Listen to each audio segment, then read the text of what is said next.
আসসালামু আলাইকুম। আজকে আমরা দেখাবো কতগুলো আইটেম দিয়ে হাতের তৈরি খাবার, মাছের খাবার তৈরি করা হয়। প্রথমত আমরা বলবো খোল, দ্বিতীয় কুড়া, রাইস ব্র্যান্ডের কুড়া, গ্রেভি যেটা বলা হয়। আরেকটা হচ্ছে ভুট্টার কুড়া, ময়দা, গ্রেভি, সয়াবিন, শুটকি, অটো পালিশ, অটো কুড়া,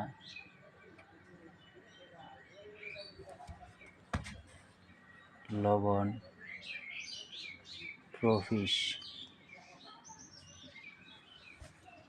এগুলি একত্র করে এই মেশিনে মাড়াই করা হয়, মানে গুঁড়া করা হয়। তারপরে সব একত্রে এরকম হয়। তারপরে আমরা এই মেশিন দিয়ে মাছের খাদ্য বের করা হয়, দানা।